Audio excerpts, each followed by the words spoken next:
Well,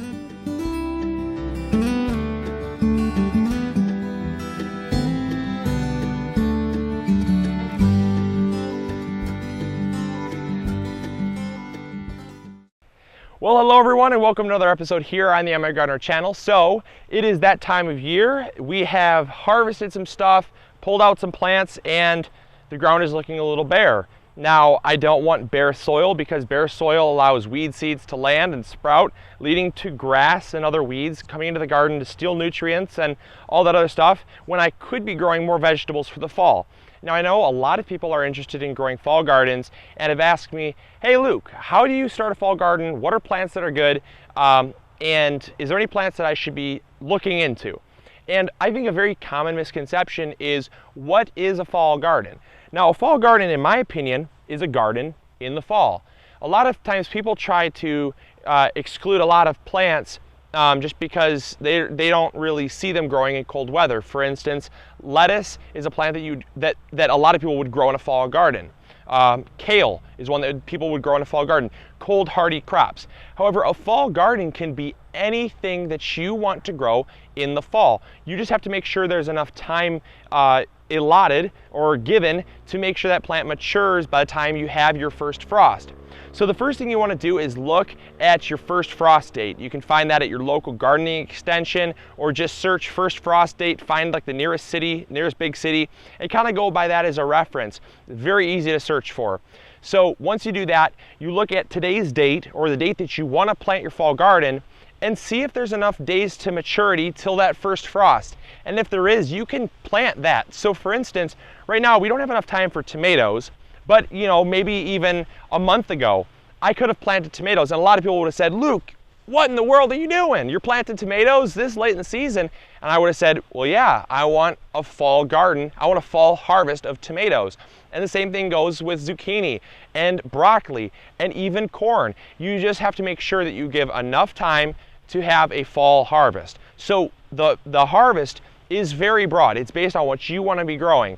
But today, we're pretty close to our first frost in terms of growing most plants. We have, let's see here, it is September 1st, so our first frost date is around October 20th. So we have, give or take, probably about 50, 60 days. So not a whole lot of time. So what are we gonna plant? We're gonna plant stuff that is fast maturing, like broccoli. We're gonna plant a lot of carrots since we don't have any carrots in here yet. The carrots that were in the corn was not such a great idea. The corn just kind of shadowed it out. In hindsight, I won't do that again, but we're gonna plant some more carrots here. We're also gonna plant, well, I got the seeds here. I'll show you what we're gonna plant.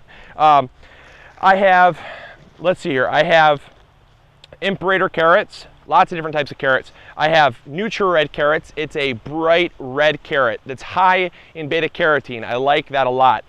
We have more Imperator carrots. We have a Sugar Snacks hybrid. I typically try to stick to heirlooms because I like to save seeds, but when it comes to carrots, I do like to grow them because sometimes they're a little bigger, a little sweeter, and it's a hybrid. It's pretty safe to go with if you don't plan on saving seeds. The reason why I don't save seeds from carrots is because they take 2 years. So typically I'll harvest them and none will get to go to seed. So that I do take that into consideration as well. Same thing with corn. I don't grow always heirloom corn just because sometimes the hybrid corn can be a little more resilient, a little more flavorful, a little more tolerant, and I don't save seeds because I harvest it. So that's that. But then I also have yellow carrots. I also have purple haze carrots. These are so cool. They're very dark purple and they kind of have like an orange core in the middle. Very awesome. Then I have red carrots, and I also have just your typical orange carrot. These are an heirloom that was given to me by a friend. I do have more seeds somewhere in these pockets here. There we go. I love pans like this. Cargo pans are great for a gardener. You just have endless storage. And then we're also going to plant some poppy seeds. Now we're not going to, we're not going to start an opium trade. This is just for the bees. We're going to grow these. They can tolerate cold weather, and they're also very fast maturing, and the bees really, really love them. So I'm going to give them something in a little space here for them to pollinate. And then I also have some more carrots. I also have Rabano radishes. It's just a really nice globe radish.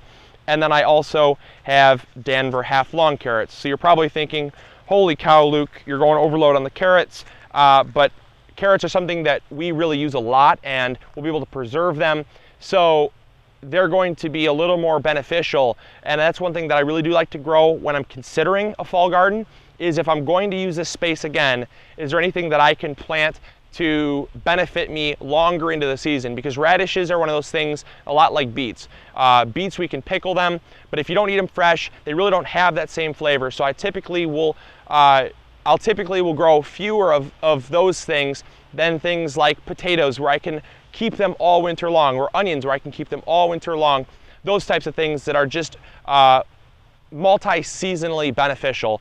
So that's kind of what I do. But again, based on your preference, you don't have to go by what I do, because it's your garden and it's your food that you're eating. So just go off by those guidelines that I talked about, and come along. We're going to plant some carrots. It's going to be fun. We already worked up the soil. The soil looks beautiful, and I'm very pleased with how it turned out. So we're going to just plant this out with carrots, and then we're going to kind of space out with some radishes, poppies, and more carrots. So come along. I think you guys are going to enjoy this. So when it comes to carrots, I like to plant my carrots pretty close together, but I would say if I had to give a measurement, I'd say about 2 inches apart. Now, a lot of people would say that is way too close for carrots. But when it comes to carrots, my method of thinking is, if I was a mouse, the first thing I'd look for is that beautiful carrot to come kind of mounding up out of the soil. And obviously, I would be able to smell it, and I would just have a heyday. You know, if you were a hungry carrot eater, the first thing you'd look for is obviously signs of a carrot. And so what I like to do is kind of camouflage my carrots by planting them a little closer than you would normally. And what's going to happen is that the foliage is going to kind of grow up and kind of drape over one another, so they're kind of going to overlap. And that way you really can't see the carrots, because it'll just be a big mat of carrot leaves, and that'll be kind of a way to prevent mice from coming in and eating your carrots. Now, another thing that I do like to do is when I plant carrots, I do like to plant them in my fall garden versus a spring garden, because a lot of the insects that come around in the fall they're just insects that like your crops, like your tomatoes, that like your squash and your cucumbers. There's really nothing that likes to eat your carrots, which is nice.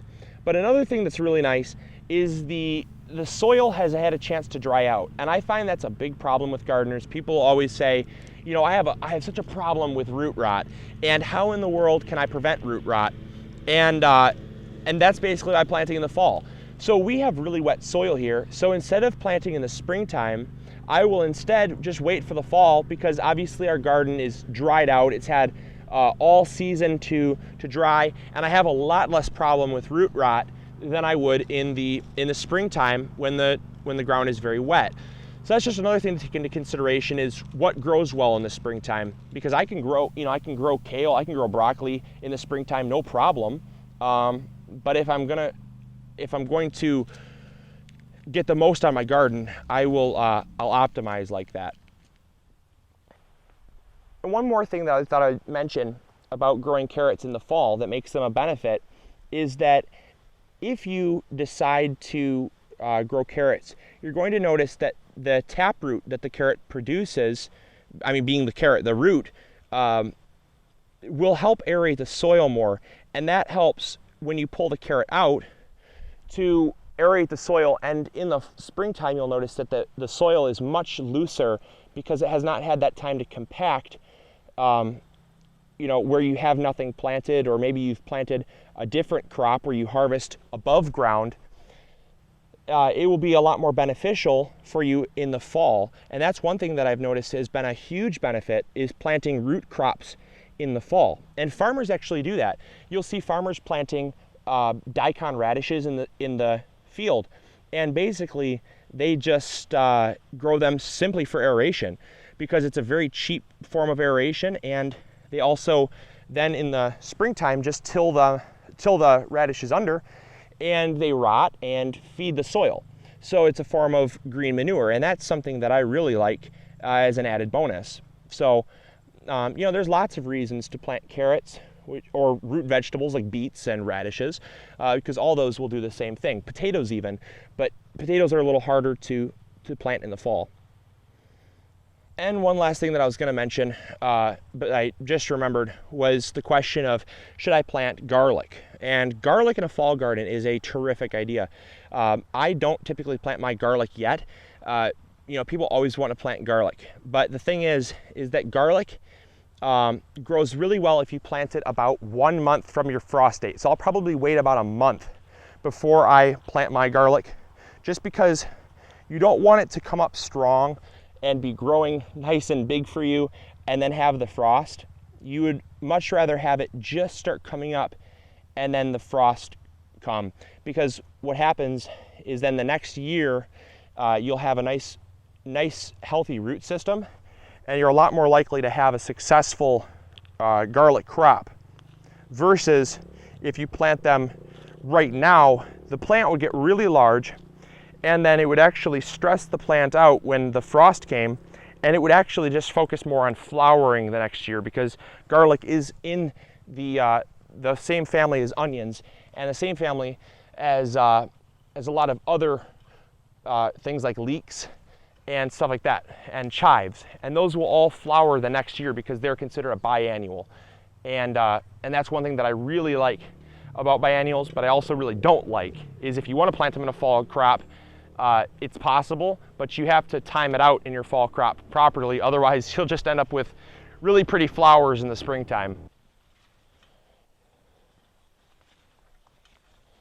We're just covering up the seeds nice and lightly, just to give them a little contact with some soil and ensure that they sprout easily. That's the thing I love about planting easy seeds. There's some seeds where you have to plant them deep, or you have to give them certain requirements. And the thing I love about carrots and stuff is you just pretty much plant the things, and you pretty much put them right in the top of the soil and they'll sprout. They're pretty easy to grow, but I like to make sure that they have a decent home for them to grow in. Now we're just gonna let this go, give it a little water, and should be ready to sprout. We're supposed to get some rain later today, so I don't predict there being too big of an issue. We did plant our poppy seeds over here in this part of the square over here. Planted just a little block out of those, and that's going to really attract the bees when those bloom, which is nice. So we're just gonna plant out this block here and we'll be done. And I really appreciate you guys coming out for this video. It's always nice to come outside in the garden, and hopefully I was able to bring you along on this beautiful day and you somehow sensed of how beautiful a day it was, because I'll tell you, it's been a spectacular week. Honeybees pollinating the dill, which is always just a wonderful sign, and it's great to be out here. So thank you all for coming along. And if you would, post in the comments box below what you plant for a fall garden. I always love seeing what people plant, because like I said, there are so many different things you can plant and so many different methods to doing it. This is just one way of several to plant. So I wouldn't mind knowing what you plant and letting everyone else know as well, because that's the great thing about having such an awesome community, is you can inspire someone with words. Even though I might inspire with video, you can inspire them with words and what you plant, and put an idea in their head, and they'll say, hey, I might want to try that. So do that. That'd be great to see. And I definitely read all the comments, and it's awesome to see everyone get involved. So until next episode, this is Luke from MIgardener, hoping you're growing big or going home. I'll catch you all later. See ya. Bye.